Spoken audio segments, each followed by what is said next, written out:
सभी प्यारे भाई बहन को जय मसीह की। पिता परमेश्वर और हमारे उद्धारकर्ता यीशु मसीह के मीठा मधुर कुदुस नाम में मैं गेस्टर वर्मा एक बार फिर आप सभी के जगह पर स्वागत करता हूं। दोस्तों, आज हम परमेश्वर के महान वचन में से देखेंगे दोस्तों, प्रभु यीशु मसीह का मृत्यु। हालेलुया। संसार में सिर्फ प्रभु यीशु मसीह है जिसका जन्म और उसका मृत्यु दोनों मनुष्यों के लिए लाभदायक है। जन्म और मृत्यु दोनों मनुष्यों के लिए फायदेमंद है। दोस्तों, वो कुंवारी से जन्म लेकर यह प्रमाणित कर दिया कि वो हमेशा पवित्र रहेगा, पाक रहेगा। हालेलुया। और वो मनुष्यों के छुटकारा के लिए जन्म लिया। उसके लिए बहुत सारे भविष्यवाणी हो चुका था। दूसरा, प्रभु यीशु मसीह क्रूस पर मारा गया हमारे पापों के लिए, हमें पापों से आजादी दिलाने के लिए। तो यीशु के जन्म और मृत्यु दोनों हमारे लिए क्या है? फायदेमंद है। एक हम गुड फ्राइडे करके मानते हैं और एक ईस्टर करके पर्व को मानते हैं, याद करने के लिए कि यीशु मसीह ने हमारे लिए क्या कुछ नहीं किया है। हालेलुया। तो मेरे साथ आप सभी पवित्र शास्त्र बाइबल से निकाले यूहन्ना के पहला पत्री दूसरे अध्याय पहला और दूसरा पद।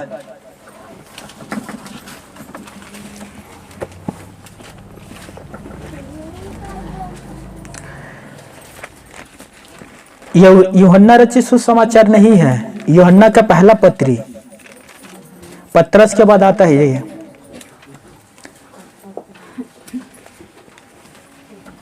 दूसरे पत्रस के बाद आता है यूहन्ना का पहला पत्री, दूसरे अध्याय और पहला पद से मैं पढ़ रहा हूं। सभी निकाल लिए?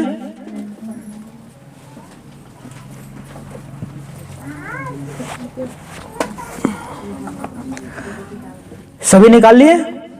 हाँ, देखिए वचन पर लिखा है, हे मेरे बालकों, मैं ये बातें तुम्हें इसलिए लिखता हूं कि तुम पाप ना करो, और यदि कोई पाप करे तो पिता के पास हमारा एक सहायक है, अर्थात धर्मी यीशु मसीहा। दूसरा पद, और वही हमारे पापों का प्रायश्चित है, और केवल हमारे ही नहीं वरन सारे जगत के पापों का भी है। हालेलुया।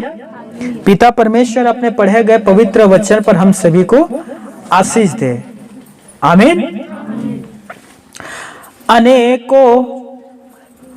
अनेकों भाई बहनों ने अपने अपने मत अनुसार ईश्वर बांट दिया है। दोस्तों, ईश्वर का बंटवारा कर दिया है अपने मतों के अनुसार।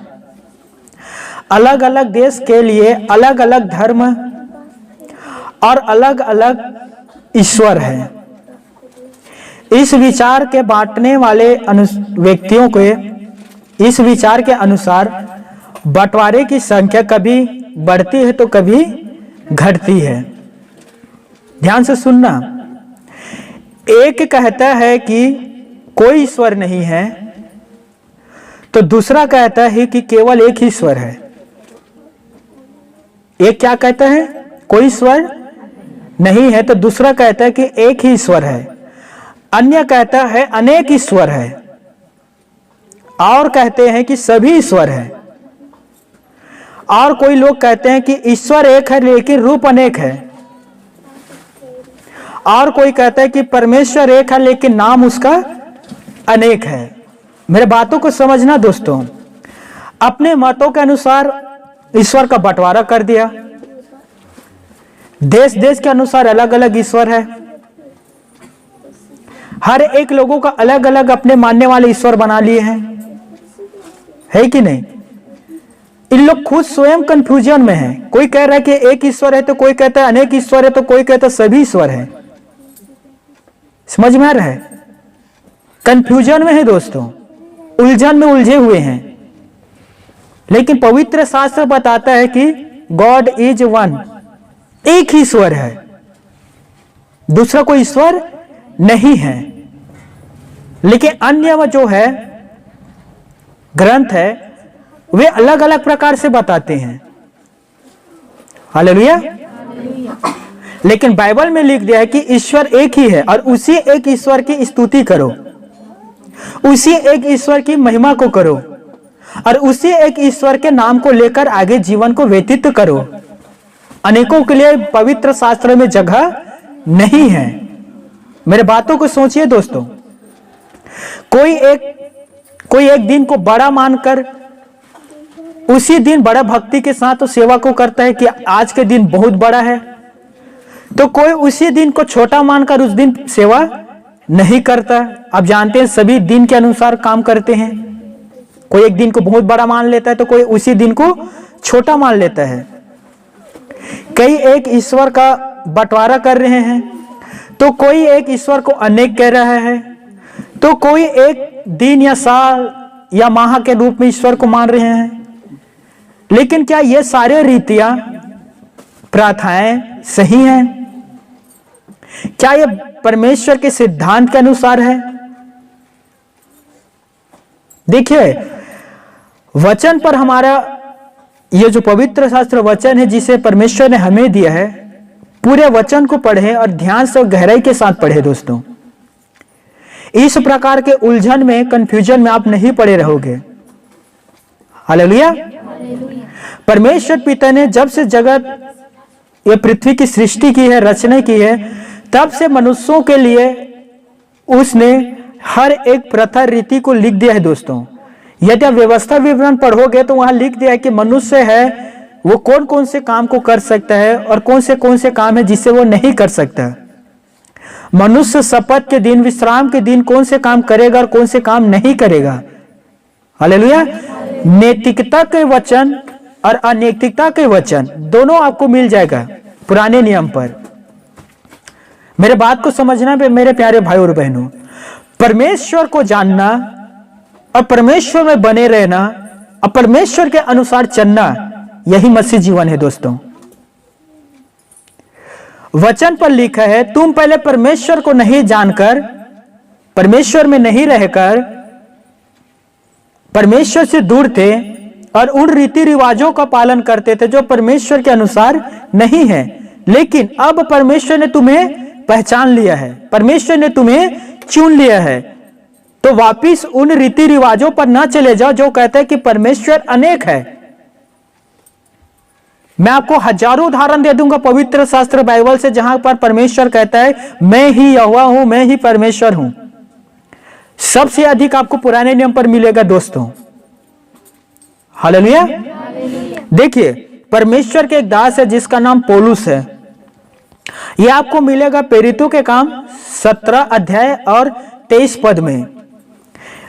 पौलुस एक नगर पर गया जिसका नाम एथेंस था, और वो नगर का घूमकर, चारों तरफ घूमकर वो नगर को देख रहा था, लोगों को देख रहा था, उनके जो पूजा की विधि थी उस विधि को देख रहा था। तो एक वेदी था दोस्तों, जहां पर लोग जाकर होम या धूप जलाता करता था, वहां होम बलि भी चढ़ाता होगा, ठीक है, बकरियों का बलि भी चढ़ाता होगा। और वेदी के बगल में लिखा था अनजाने ईश्वर के लिए। समझ में आ रहा है? वे लोग भक्ति कर रहे हैं, वो लोग दान भी चढ़ा रहे हैं, उन लोग होम बलि भी चढ़ा रहे हैं भेड़ बकरी का, लेकिन वेदी में क्या लिखा था? अनजाने ईश्वर के लिए, जिसे हम जानते भी नहीं हैं। हम उस ईश्वर का क्या कर रहे हैं? भक्ति कर रहे हैं। बताओ भला, बिन जाने प्रीत न होए। जिस परमेश्वर को जानते नहीं हो उसके आप भक्ति कैसे करोगे? बताओ मुझे। लेकिन एथेंस नगर ऐसा नगर था दोस्तों, जो लोग भक्ति कर रहा है लेकिन उन्हें पता भी नहीं है कि वो ईश्वर कौन है, और लिख दिया अनजाने ईश्वर के लिए। हम जानते भी नहीं है, हम उसका भक्ति कर रहे हैं। हालेलुया। देखिए, आज भी बहुत सारे लोग हैं, करोड़ों लोग हैं, मेरे पास भी आकर कहते हैं पीढ़ी पीढ़ी से आया हुआ है इसीलिए हम कर रहे हैं। समझ में आ रहा है? क्यों काम कर रहे हैं? क्योंकि हमारे दादा ने कहा, परदादा ने किया, उसके बाद उसने किया, पीढ़ी दर पीढ़ी यह प्रथा चलते हुए आ रहे हैं। इसीलिए हम क्या कर रहे हैं? भक्ति कर रहे हैं। और उससे पूछो क्या वो ईश्वर है? मैं कल ही पूछा इससे, क्या वो ईश्वर है? नहीं, ईश्वर तो नहीं है। फिर भक्ति क्यों कर रहे हो? तो एथेंस नगर ऐसे ही लोगों से भरा हुआ था जो अनजाने ईश्वर का पूजा कर रहा था, जिसे उन्हें पता भी नहीं है कि वो कौन है। जैसे आज बहुत से लोग हैं, पूजा कर रहे हैं, व्रत उपासना भी रख रहे हैं, लेकिन उन्हें यह पता नहीं है कि हम किसके लिए रख रहे हैं। क्या वो परमेश्वर है? हेलो, मेरे बातों को समझिए। क्या वो परमेश्वर है? वो कौन है दोस्तों? पीढ़ी दर पीढ़ी का एक परंपरा है जिसे किसने बनाया? आपके गोत्रों वालों ने। क्या वो परमेश्वर का है? बिल्कुल नहीं। परमेश्वर पिता ने 10 आज्ञा में से दूसरा आज्ञा में कहा था, तू मुझे छोड़ दूसरे के ईश्वर, माफ करना, तू मेरे लिए कोई मूर्ति खोदकर ना बनाना, कोई भी प्रकार की मूर्ति ना बनाना। एथेंस के लोग ऐसे ही कर लिए थे दोस्तों। वो वेदी बना लिया था, मूर्ति बना लिया था और लिख दिया था अनजाने ईश्वर के लिए हम करेंगे, सेवा करेंगे, जितना हो सके उतना सेवा करेंगे। जैसे पीढ़ी दर पीढ़ी करते हुए लोग आ रहे हैं, आज भी कर रहे हैं, लेकिन उनके जीवन बदला नहीं है। मैं आपसे सच कहता हूं, उनका गाली देना आज भी बदला नहीं है, उनका झूठ बोलना आज भी बदला नहीं है, उनका मुंह में से आज भी गंदे गंदे वर्ड निकलते हैं। बताओ क्यों उनके जीवन परिवर्तन नहीं हुआ दोस्तों? क्या नहीं लगता कि वो भी अनजाना है? वो भी अनजाने ईश्वर की पूजा कर रहे हैं। हालेलुया। पौलुस ने उन सभी से कहा, ये आप लोग क्या कर रहे हो और तुम्हारी वेदी पर क्या लिखा है? अनजाने ईश्वर के लिए। मैं तुम्हें परमेश्वर के बारे में बताता हूं। पौलुस उन लोगों को बताने लगा, दोस्तों सुनो, जिसने स्वर्ग और पृथ्वी को बनाया है वे हाथों को बने हुए मंदिर में नहीं रहता। क्या कह रहा पौलुस? जिसने स्वर्ग और इस पृथ्वी को बनाया है वो हाथों के बना हुआ मंदिर में नहीं रहता, और ना ही किसी कारण वर्ष वो मनुष्यों के हाथों का सेवा लेता है। वो मनुष्यों के हाथों का सेवा भी ग्रहण नहीं करता स्वर्गीय पिता परमेश्वर, वरन परमेश्वर पिता हर एक को जीवन, श्वास और सब कुछ देता है। पिता परमेश्वर। ये आपका श्वास किसका देन है दोस्तों? पिता परमेश्वर का। यकीन नहीं आता, आईसीयू में चले जाओ, आपके सांस का भी पैसा लेगा वो, ऑक्सीजन का। मैं 2 बार गया हूं दोस्तों, एक दिन का 7,000 रुपया लेता था, ऑक्सीजन का भी पैसा। और परमेश्वर को देखो जो आपको निःशुल्क ऑक्सीजन दे रहा है। वो कहता है मैं सब कुछ मनुष्यों को देता हूं, श्वास, जीवन। हालेलुया। हम उसी में स्थिर रहते हैं और चलते फिरते हैं। पौलुस कहता है दोस्तों, किस में? परमेश्वर में स्थिर रहना, अर्थात उसके साथ बने रहना, ना तो हिलना ना तो डगमगाना, लेकिन परमेश्वर के साथ साथ चलना। नूह के बारे में आप सभी जानते हैं। आपको पता है नूह कौन था? हाँ बताइए। शांत बैठे से रहने से अच्छा है कि कम से कम जवाब दो। हालेलुया। नहीं तो निंदापन आ जाएगा और सो जाओगे। नूह कौन था दोस्तों? परमेश्वर का वो बहुत बड़ा भक्त था दोस्तों। नूह ऐसा व्यक्ति था जो जल पल्ले में बच निकला था। सारे सृष्टि के लोग मर गए थे लेकिन नूह नहीं मरा था। कारण जानते हैं क्यों? मुझे बता सकते हो?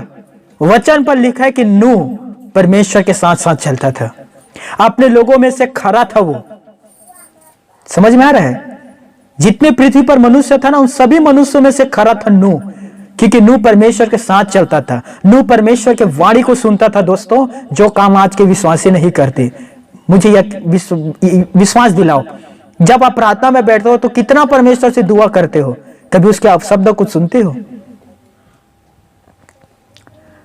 जब आप हर एक विषय के लिए प्रार्थना कर लेते हो, मुझे देना पिता, मुझे चंगा करना, मेरे माँ का सलामत रखना, पिता को आशीष देना, मेरे बहन मेरे भाई सभी का रक्षा करना, मेरे कलेशक हर एक विश्वासी की हिफाजत करना, राइट? प्रार्थना करते हो ना?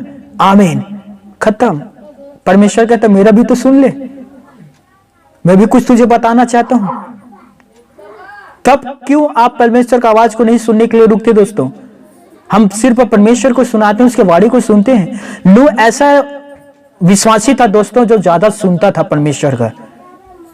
आकाशवाणी होता था, नूह उसे सुनता था। परमेश्वर ने आकाशवाणी के द्वारा नूह से कहा कि तू जहाज तैयार कर, गोपेल वृक्ष के पेड़ ले, उसके डालियों को काट, एक जहाज बना, क्योंकि जल पर ले आने वाला है। वो सुनता था दोस्तों नूह। और आपको पता है नूह ऐसा धर्मी व्यक्ति था जो सारे संसार पर कलंक लगाया था दोस्तों, क्योंकि वो विश्वास में धर्मी निकला था और संसार अविश्वासी हो गया। संसार अविश्वासी, अंधविश्वासी, आज भी उसी में लोग डूबे हुए हैं। मैं आपसे सच कहता हूं, नारियल के शुद्ध पानी सोचिए ना, बहा रहे हैं लोग और मूत्रों को पी रहे हैं। ये क्या है? मुझे बताओ ये क्या है दोस्तों? भारत मात्र एक अकलौता ऐसा देश है, एक ऐसा देश है जहां मिट्टी से बने हुए मूर्ति को देवी करके, माता करके कपड़ा पहनाया जाता है और जिंदा औरत को बिना कपड़े के घुमाए जाते हैं। ये हमारे देश में होता है दोस्तों। क्यों? मैं बताता हूं, अंधविश्वास। टीवी देखो, अंधविश्वास का प्रचार हो रहा है। पेपर देखो, बाबा खान है कि नहीं, हर एक बीमारी की इलाज क्षण भर में एक कॉल करो, सभी का छुटकारा। कितने सारे लोग हैं जो इसमें फंसते हैं। टीवी देखिए, ये यंत्र, वो यंत्र, आपके घर में वृद्धि नहीं है, धन की कमी है, ला लो, क्या हो जाएगा? हाँ, आप तो और कंगाल हो जाओगे, वो और धनी हो जाएगा। मैं सच कह रहा हूं। बेटा कल्याण हो रहा है कि नहीं? बाबा लोग पूछते हैं ना, हो रहा है बेटा कल्याण? नहीं हो रहा है। क्यों नहीं हो रहा है?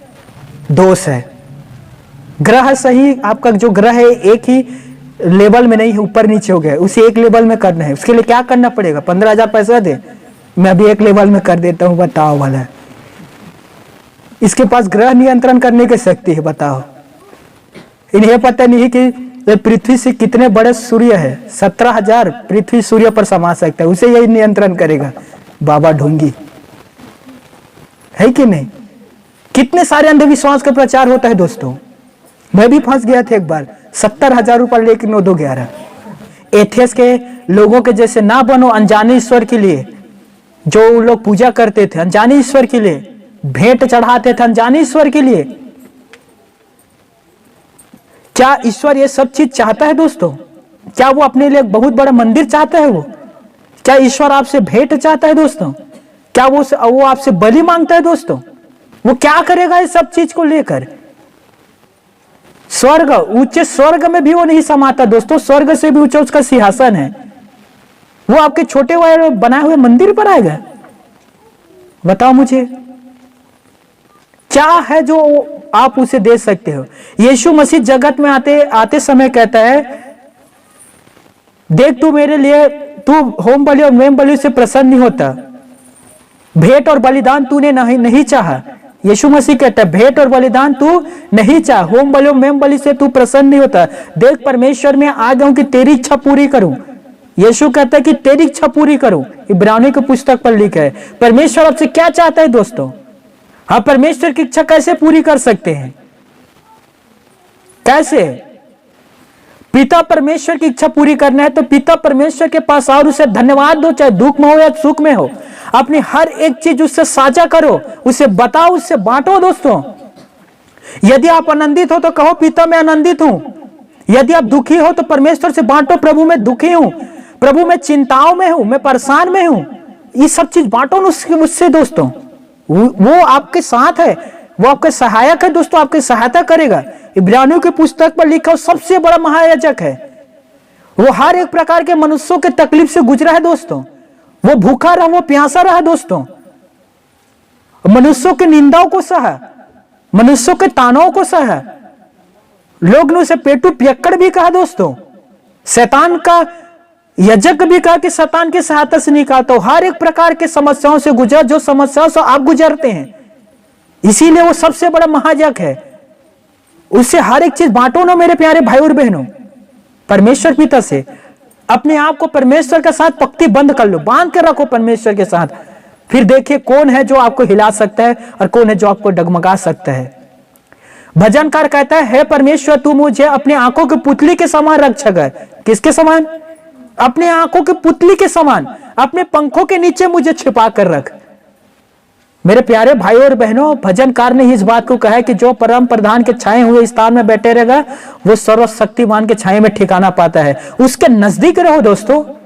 लेकिन दुख की बात है कि आज लोग उसके नजदीक रहने नहीं चाहते, अनजाने ईश्वर की सेवा कर रहे हैं। बताओ भला, तो जो काम आपकी पीढ़ियों ने किया है वही काम आप भी करोगे। यीशु ने कहा, तुम जानते हो, पहला पत्रस पहला अध्याय 18 पद, तुम जानते हो तुम्हारा निकम्मा चाल चलन तुम्हारे बाप दादों से चला आ रहा है, यह अभी से थोड़ी है कि नहीं? कब से चलते हुए आ रहा है दोस्तों? बाप दादाओं से। वो भी मर गया, नरक में चले गए, कि आप भी चाहते हो यही आपके साथ भी हो? अनजाने ईश्वर के लिए बताओ भला। देखिए, मैं किसी भी आपके जो मानने वाले हो, जिससे आप मानते हो, उसका मैं इंसल्ट अपमान नहीं कर रहा हूं, इस बात को याद रखना। मैं बस परमेश्वर के वचन से आपको सिखाना चाहता हूं। मेरा कहने का अर्थ है कि जब ओनली एक परमेश्वर है तो उसी एक परमेश्वर की इबादत करो ना, दूसरे के लिए जगह नहीं होना चाहिए।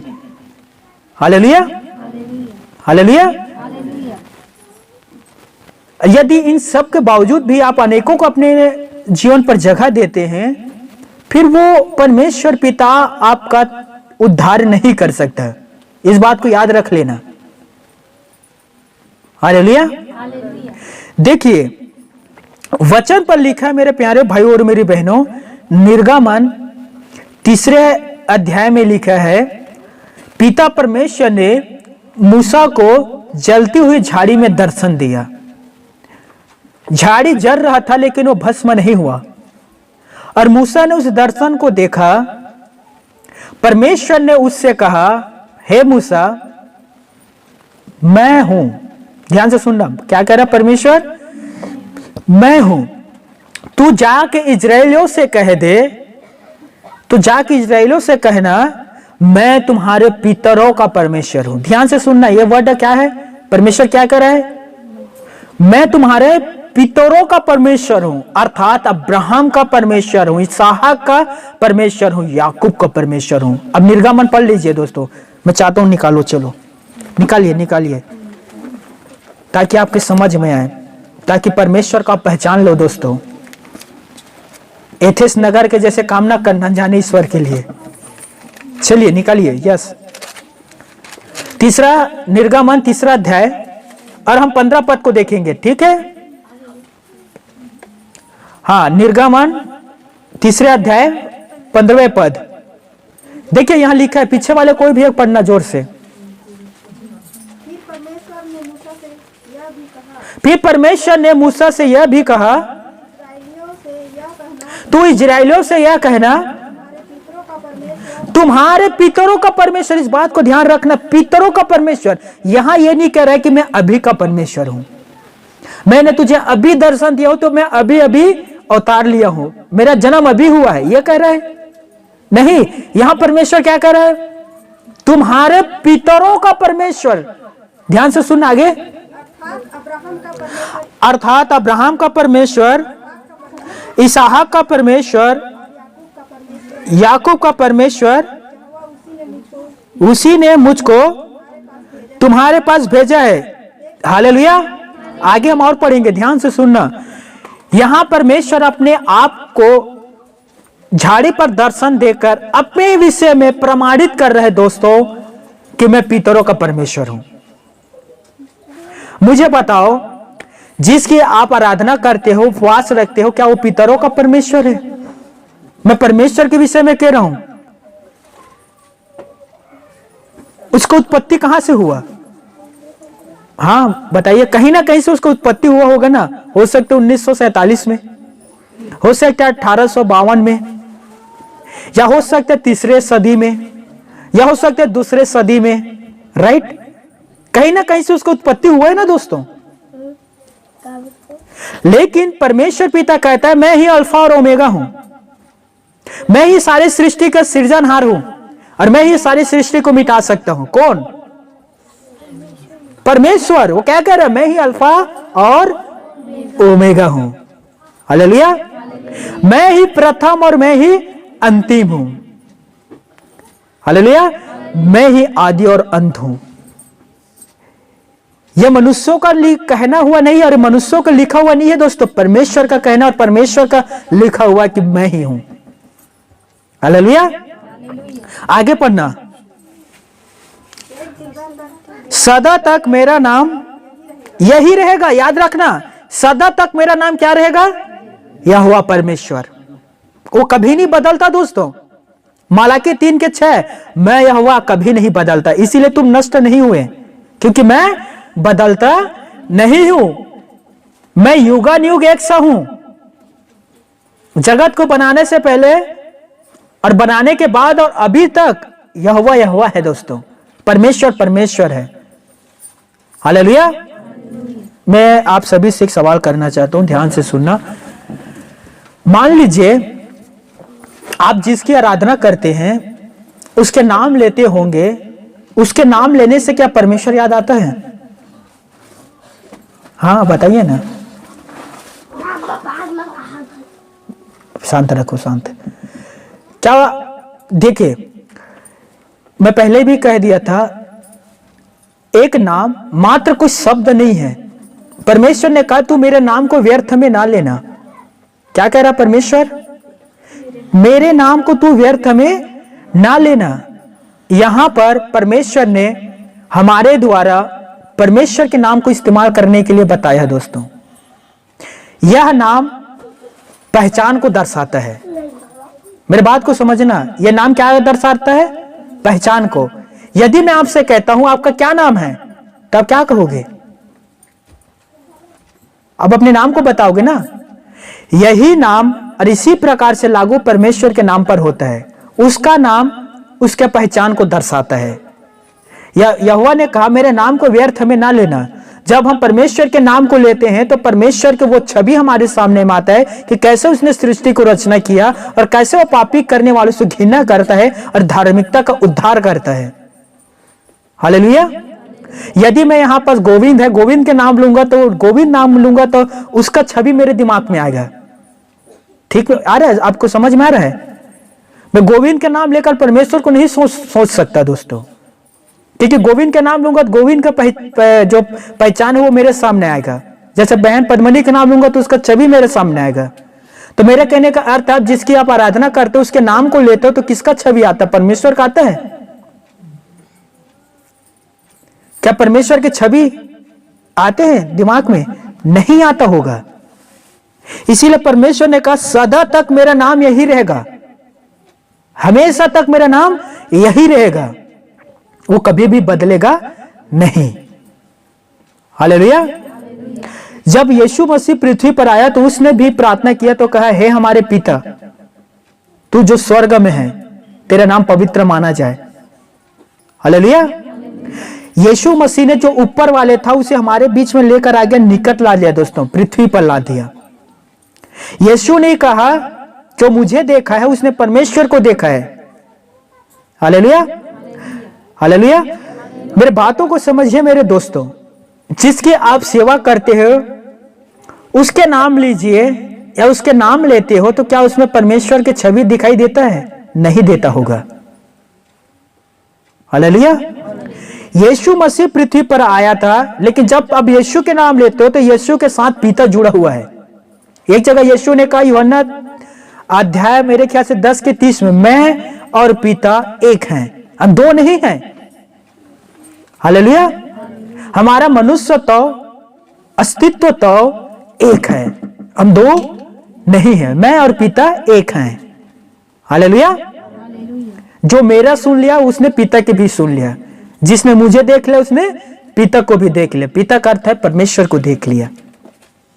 यह बात यीशु ने कहा है दोस्तों। हालेलुया। तो यीशु अनजाने ईश्वर नहीं है। यीशु पृथ्वी पर आया था लेकिन परमेश्वर की इच्छा को पूर्ण करने के लिए।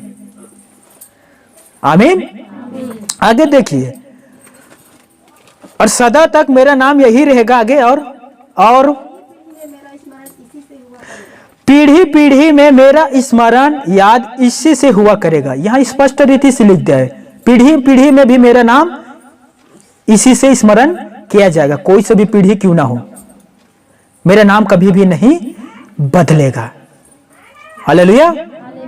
इसलिए मेरे प्यारे भाइयों और मेरी प्यारी बहनों, परमेश्वर के नाम ले लीजिए और दूसरे को जगह मत देना। आमीन। आगे हम पढ़ते हैं दोस्तों, ध्यान से सुनना। कोई और कहता है मेरा परमेश्वर बड़ा है। बहुत से लोगों के मुंह से आप सुने होंगे, कहते हैं ना कि मेरा ईश्वर सबसे बड़ा है, तो दूसरा कहता नहीं, उससे भी महाबड़ा तो मेरा ईश्वर है। राइट, बहुत सारे लोग ये बात को कहते हैं। तो और कोई कहता है उससे भी बड़ा, पहाड़ से भी बड़ा, आसमान से भी बड़ा, स्वर्ग से भी बड़ा मेरा परमेश्वर है। ये आज भी वाद विवाद होता है लोगों के बीच में। हर एक कहता है कि मेरा ईश्वर बड़ा है, हर एक कहता है मेरा ईश्वर बड़ा है। एक बार ईश्वर से तो पूछ ले। आपस में ही भीड़ गए, मेरे ईश्वर बड़ा है, मेरे ईश्वर बड़ा है। कम से कम उससे तो पूछ कि कौन बड़ा है। हालेलुया। देखिए उत्पत्ति 17वां अध्याय 1 पद, परमेश्वर ने अब्राहम को दर्शन दिया और परमेश्वर ने अब्राहम से कहा मैं सर्वशक्तिमान हूं। समझ में आ रहा है? यहां अब्राहम ये नहीं कह रहा था मेरा परमेश्वर बड़ा है, मेरा परमेश्वर बड़ा है, यहूदियों का परमेश्वर छोटा है, मेरा परमेश्वर बड़ा है, अमलेकों का परमेश्वर छोटा है। यह नहीं कह रहा था दोस्तों। यहां पर परमेश्वर दर्शन दे रहा अब्राहम से और अब्राहम से कह रहा है मैं सर्वशक्तिमान हूं, तो मेरे सामने उपस्थित रही और मेरे आज्ञाओं पर चलता रहे। मैं सर्वशक्तिमान हूं। आपस में ना कूद पड़ो, मेरा परमेश्वर बड़ा है, मेरा परमेश्वर बड़ा है। परमेश्वर से पूछो कौन बड़ा है, फिर वो आपको बताएगा कि मैं बड़ा हूं। हालेलुया। देखिए वचन पर लिखा है कि परमेश्वर के शब्द से पृथ्वी कांप उठता है दोस्तों। उसके शब्द से पृथ्वी कांप उठता है, उसके कहने से आंधी तूफान आ जाता है दोस्तों। यहां तक कि उसके कहने से कोविड-19 भी आ जाता है, याद रख लेना। हालेलुया। और वही है जो बचा सकता है और वही है जो मार भी सकता है। हालेलुया। इसीलिए सबसे बड़ा कौन है? हर एक से पूछ लीजिए। यीशु मसीह को नहीं मानने वाले भी बोल देगा कि परमेश्वर से बड़ा कोई नहीं है। तुमसे कहना है कृपा करके तो परमेश्वर को ही पुकार ले। हालेलुया।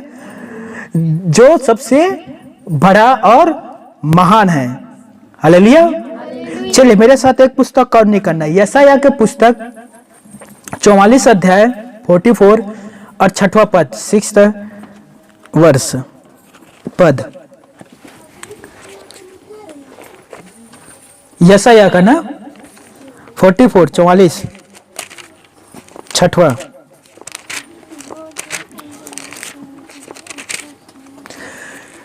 मेरा प्रार्थना है दोस्तों कि आज के वचन से ईश्वर आपके दिमाग, बुद्धि, आंख को खोल दे। हालेलुया। हाँ यहां लिखा है, ठीक है, मैं पढ़ रहा हूं। यहोवा जो इजराइल का राजा है, अर्थात सेनाओं का यहोवा जो उसका छुड़ाने वाला है, वह यो कहता है मैं सबसे पहला हूं। ध्यान से सुनना, क्या कह रहा है परमेश्वर? मैं सबसे पहला हूं और मैं ही अंत तक रहूंगा, मुझे छोड़ कोई परमेश्वर है ही नहीं। आमीन। मैं ही पहला हूं और मैं ही अंत तक रहूंगा। जितने परमेश्वर के बाद आया, ध्यान से सुनना, जो लोग बनाए हैं वे अंत तक नहीं रहेगा। याद रख लेना। जब कहीं भूचाल आता है, कहीं बाढ़ आता है, कहीं भूकंप होता है, कहीं जमीन धंस जाता है, तो वो भी नष्ट हो जाता है। राइट। वे अपने आप को नहीं बचा सकता। मान लीजिए उदाहरण के तौर पर किसी गांव पर बहुत बड़ा भूकंप आता है, पूरा गांव जमीन के अंदर धंस जाता है। बहुत जगह होता है कांड, तो उनका जो लोग सेवा करते हैं वो भी धंस जाता है। तो जो खुद स्वयं नष्ट हो जाता है वे आपको कैसे बचाएगा दोस्तों? मेरे बात को समझिए मेरे प्यारे भाई और बहनों। यहां पर कहता है कि मुझे छोड़ कोई परमेश्वर है ही नहीं, मैं एक ही हूं, दूसरा कोई भी नहीं है। आप चाहे कितनों ईश्वर को बांट लो दोस्तों, लेकिन इस बात को याद रखना, परमेश्वर एक ही है। हालेलुया। एक ही परमेश्वर है और उसका अनेक नाम और अनेक रूप नहीं है। यह मनुष्यों को दिया हुआ है। अनेक नाम और अनेक रूप किसने दिया है? मनुष्यों ने दिया है। बाइबल पर कहीं भी नहीं लिखा है कि मेरा अनेक रूप है या मेरा अनेक नाम है। हमने पहले ही कह दिया हूं कि सदा मेरा नाम यही रहेगा, पीढ़ी पीढ़ी में इसी नाम से स्मरण किया जाएगा, कोई दूसरे नाम से नहीं। यदि करते हो तो आप जानो, वो परमेश्वर नहीं जानता उसे, वो आपका बनाया हुआ है, परमेश्वर का बनाया हुआ नहीं है। हालेलुया। परंतु एक ही परमेश्वर है और वो अदृश्य है, वो अनदेखा है दोस्तों, वो अविनाशी है, सनातन काल का परमेश्वर है, महाराज धीराज है, वो राजाओं के राजा है, प्रभुओं का प्रभु है दोस्तों, प्रभुता उसके कांधों पर है। ये सब कुछ बाइबल पर लिखा है। हालेलुया। और बाइबल पर लिखा वो सर्वज्ञानी है, सर्वशक्तिमान है, सर्वव्यापी है और तेजों में ज्योति में रहता है दोस्तों। ना उसे किसी कभी भी कोई मनुष्य ने देखा है, ना कभी उसे कोई मनुष्य देख सकता है। ये बाइबल पर लिखा है, बहुत जगह आपको मिल जाएगा। हालेलुया। इसीलिए कोई भी कल्पना करके परमेश्वर को ना गढ़ो। एथेंस में जब पौलुस प्रचार कर रहा था, लोगों को समझा रहा था कि अनजाने ईश्वर की पूजा मत करो, तो उसने एक बात कहा दोस्तों, मैं चाहता हूं आप उस पद को निकालें। प्रेरितों के काम 17वें अध्याय और उसका 29 पद।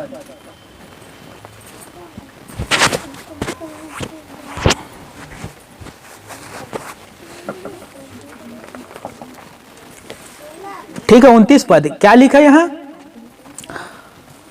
अतः परमेश्वर का वंश होकर हमें यह समझना उचित नहीं है कि, यहां कह रहा है कि परमेश्वर के संतान होने के नाते हमें यह सब चीज नहीं सोचना है, उचित नहीं है। क्या बात है दोस्तों, ध्यान से सुनना।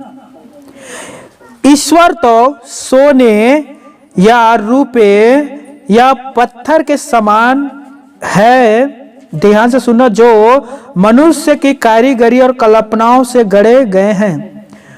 परमेश्वर इन सब में नहीं रहता दोस्तों, चाहे वो सोने हो या रुपए हो या पत्थर हो, जो मनुष्यों की कारीगरी और कल्पनाओं से गढ़ा गया है। कल्पना का अर्थ होता है सोचकर बनाना। हालेलुया। इन सब चीज में परमेश्वर नहीं रहता है। तो मुझे बताओ, यहां कितने ऐसे लोग हैं जो एथेंस नगर के जैसे हैं,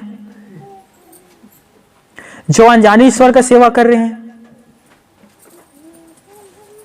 कितने लोग हैं? 22 साल तक मैं भी वो इसी था दोस्तों, 22 सालों तक परमेश्वर से दूर था। लेकिन प्रभु का धन्यवाद हो कि आज मैं परमेश्वर के साथ हूं। हालेलुया। जो यह नहीं जानते कि प्रभु यीशु मसीह के द्वारा ही ईश्वर के पास जा सकते हैं। आपको इस बात को पता होना चाहिए कि प्रभु यीशु ही मसीह एकमात्र उद्धार करता है और केवल यीशु मसीह के ही द्वारा हम परमेश्वर के पास जा सकते हैं, परमेश्वर के नजदीक जा सकते हैं, सिर्फ यीशु के द्वारा। कुछ लोगों का कहना होता है कि ईश्वर एक कुल, एक जाति या एक भाषा या एक देश के लिए ही आता है। बहुत सारे लोग कहते हैं ना, जैसे कि हमारे प्रभु यीशु मसीह को वो अंग्रेजी बना, इंग्लिश क्या कहते हैं, अंग्रेजों के जैसे बना देते हैं। कहते हैं कि प्रभु यीशु मसीह भारत का नहीं है, विदेशी है। और हम जो प्रभु यीशु मसीह पर विश्वास करते हैं, हमें भी विदेशी ठहरा देते हैं विश्वास करने के द्वारा। और उन्हें पता नहीं कि हम भारत देश के निवासी हैं। ये विश्वास करने के द्वारा हमें भी हमारे प्रभु दोनों को विदेशी बना देते हैं। कहते हैं ना बहुत सारे लोग। और मुझे बताओ, क्या परमेश्वर एक ही कुल और एक ही जाति के लिए आएगा, एक ही देश के लिए? क्या ये होता है दोस्तों? यिर्मयाह अध्याय 32 के 17 पद, मैं तो सब प्राणियों का परमेश्वर यहोवा हूं। यहां कह रहा, क्या कह रहा परमेश्वर? मैं तो सभी प्राणियों का परमेश्वर हूं। एक कुल, एक भाषा, एक जाति, एक देश के लिए नहीं, सभी प्राणियों का परमेश्वर हूं।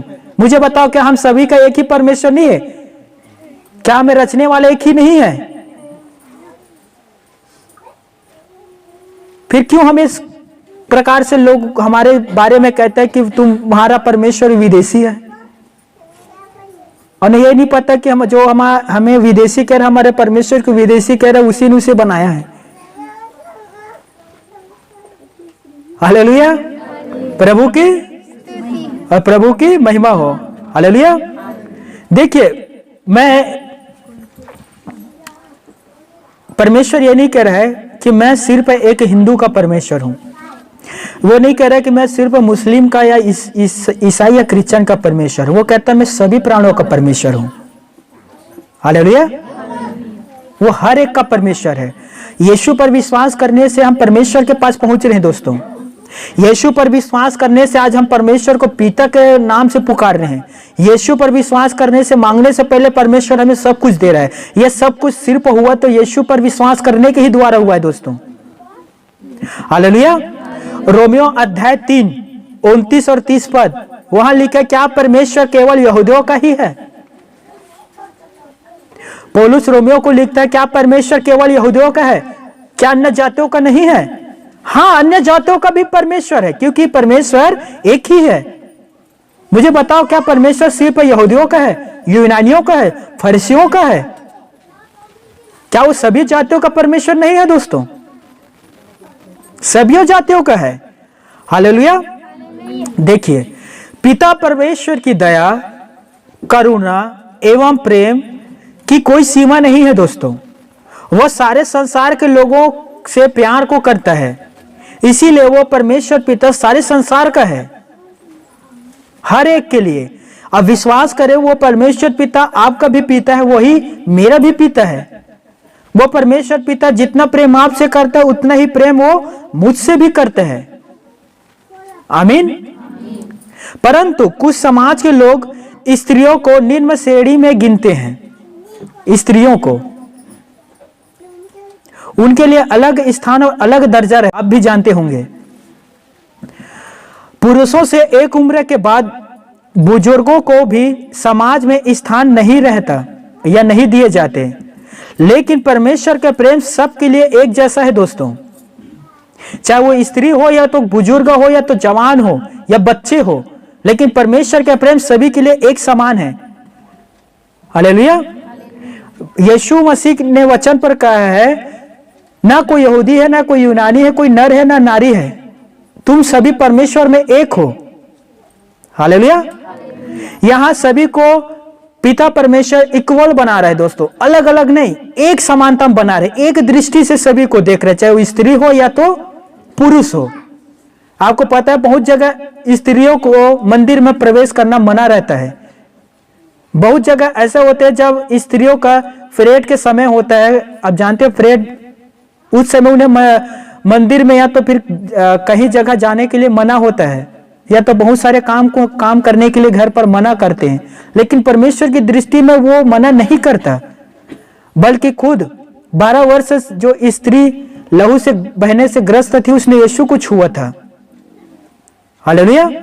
और यीशु ने उससे ये नहीं कहता कि तू अशुद्ध है, तेरी धात बह रहा है, तेरा लहू बह रहा है, तूने मुझे क्यों छुआ, मैं अपवित्र हो गया। ऐसा यीशु ने नहीं कहता। बहुत जगह है ना जहां शूद्र है, दलित है, स्त्री है, उन्हें मंदिर में जाने से मना कर देते हैं, कहते हैं कि तुम्हारे मंदिर में जाने से मंदिर अपवित्र हो जाएगा, पूरा धोना पड़ेगा। बताओ, ऐसा हो सकता है? बल्कि अपवित्र जो लोग हैं मंदिर में आकर पवित्र होते हैं, और यहां उल्टा हो रहा है, मंदिर ही अपवित्र हो रहे हैं। तो सोचिए, जो ईश्वर अपवित्र हो गया वो हमें पवित्र कैसे करेगा? हालेलुया। मेरे बात को समझ पा रहे हैं दोस्तों? हालेलुया। इसीलिए मेरे प्यारे भाइयों और मेरी प्यारी बहनों, प्रभु यीशु मसीह सबको एक ही समानता में देखता है। याद रखना, जितना प्रेम प्रभु यीशु मसीह पुरुषों से करता है उतना ही प्रेम प्रभु यीशु मसीह स्त्रियों से करता है। यीशु मसीह ने उस स्त्री को जिसे लहू बह रहा था कहा, बेटी ढाढ़स बांध। देखिए वहां वर्ड लिखा है, बेटी ढाढ़स बांध, विश्वास रख, तेरे विश्वास ने तुझे चंगा कर दिया। हालेलुया। उस लोके के व्यक्ति को कहा, पुत्र तेरे विश्वास बहुत बड़ा है, उठ और चल फिर। देखिए, एक जगह लड़की को बेटी कह रहा है, एक जगह लड़का को बेटा कह रहा है। तो बताइए, यहाँ कोई प्रेम में कोई ऊंचा नीचा है दोस्तों? तराजू के एक पाला भारी है या दूसरा कम है? नहीं, यीशु ने दोनों को एक दर्जा दिया, स्त्री पुरुष दोनों को। हालेलुया। आप ये बात को जानते हैं कि यीशु मसीह ने 12 चेलों को नियुक्त किया सुसमाचार सुनाने के लिए, लेकिन आपको पता है कि यीशु के साथ सेवकाई में स्त्रियां भी शामिल थी। मरियम मगदलनी, याकूब यूहन्ना के माता, यूसेस के करके एक और स्त्री है। इस प्रकार से स्त्री भी यीशु के साथ सेवा में शामिल था दोस्तों। हालेलुया।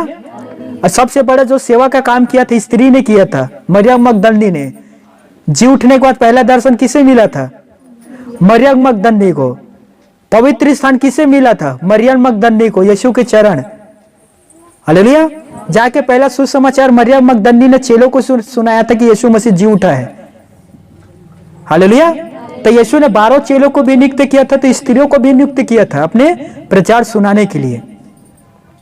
हालेलुया। तो मेरे कहने के अर्थ है मेरे प्यारे भाइयों और बहनों, पिता परमेश्वर के पास आओ, जो आपको अपने दृष्टि में एक समानता में देखता है, वो छोटा बड़ा नहीं ठहराता। हालेलुया। ध्यान से सुनना। कुछ चुनाववादियों का तर्क रहता है कि परमेश्वर का प्रेम केवल उन लोगों के लिए है जिन्हें परमेश्वर ने पहले से चुन लिया है। कुछ लोग कहते हैं ना, परमेश्वर उसी से प्रेम करता है जिसे परमेश्वर ने चुना है, हमें तो बस नरक में डालने के लिए चुना है।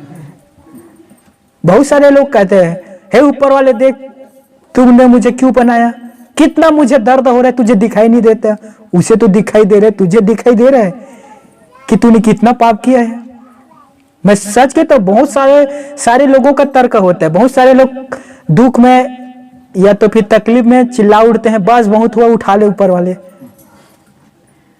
कहते हैं ना बहुत सारे लोग।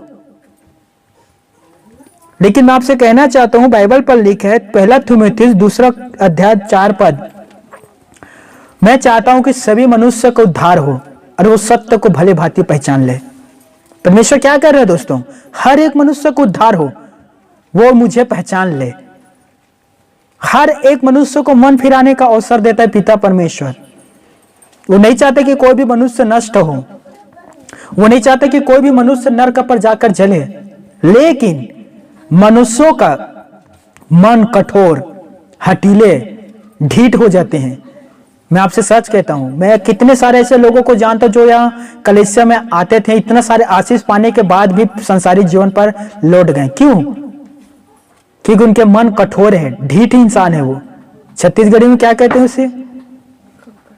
हाँ, छत्तीसगढ़ी में कुछ तो भाषा याद नहीं आ रहा मुझे, जो बहुत ढीठ रहता है उसे क्या कहते हैं? जिद्दी। हिंदी शब्द हो गया। हाँ, कुछ तो वर्ड रहता है, याद नहीं आ रहा मुझे। छत्तीसगढ़ी में ढीठ के थे क्या? अतपथ।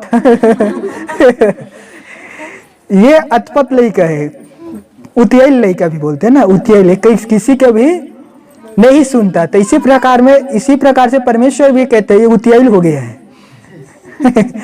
अपन दादा नहीं जाना है, अपन प्रभु के पास नहीं आवा, जो गाड़ा गाड़ा आशीष देवा थे बोला। हाँ, उतियाई हो गए है, मैं आके तो भाग थे। छत्तीसगढ़ी भी बहुत अच्छा शब्द है। हालेलुया। तो हमें परमेश्वर के पास आना है, भागना नहीं है। हालेलुया। तो याद रखना दोस्तों, परमेश्वर चाहता है कि सभी का उद्धार हो और वो परमेश्वर को पहचान ले भले भांति से। हालेलुया। आगे हम देखते हैं, ध्यान से सुनना।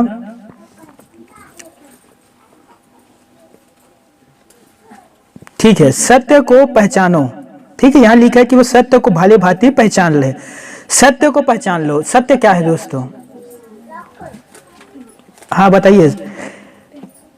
हर एक व्यक्ति उद्धार को पाए और सत्य को भले भांति पहचान ले। सत्य को भले भांति पहचान ले। सत्य को कैसे पहचाने? सत्य क्या है दोस्तों? सत्य ही परमेश्वर है। गुरु घासीदास ने कहा था सत्य ही परमेश्वर है। और आपको बता देना चाहता हूं, परमेश्वर ही यीशु है। पुराने नाम के जो यहोवा था ना, नए नाम के यीशु है। हालेलुया।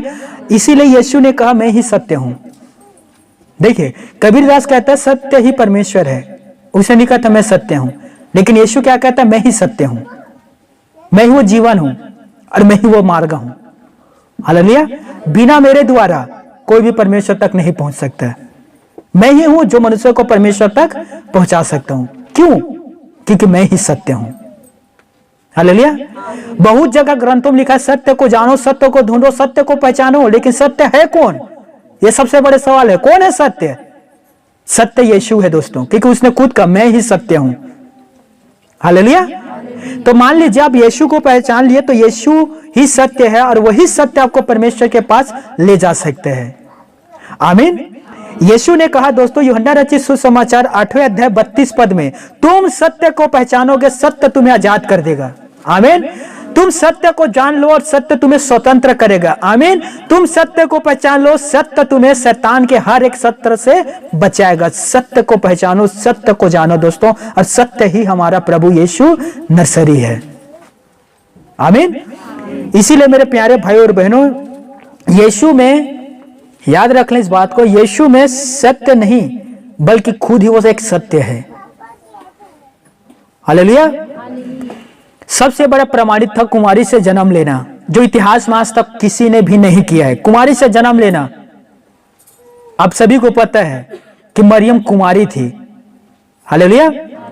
और उसी कुमारी से यीशु मसीह ने जन्म लिया, क्योंकि वो सत्य है दोस्तों। उसमें किसी भी प्रकार का, या कह सकते हैं थोड़ा से भी बुराई नहीं था यीशु मसीह में। देखिए, सत्य और असत्य को आपको समझना होगा। झूठ में, माफ करना, सत्य में झूठ मिला दो तो सत्य नहीं रहता। एक जग का पानी है, यहां जग में पानी रखा है, एक जग, यदि मैं उसमें एक बूंद गंदगी मिला दूंगा तो फिर वो शुद्ध जल नहीं रहेगा। मेरी बात को समझना। सत्य में यदि हम थोड़ा से झूठ मिलाते हैं तो सत्य नहीं रहता। और मसीह जीवन में आधा सत्य के लिए कोई जगह नहीं है। यदि आप आधा सत्य में हो तो आपके लिए मसीह जीवन में कोई जगह नहीं है। याद रख लेना, यीशु सत्य है। पतरस कहता है, पिता जैसे तू पवित्र है उसे मुझे भी पवित्र बना।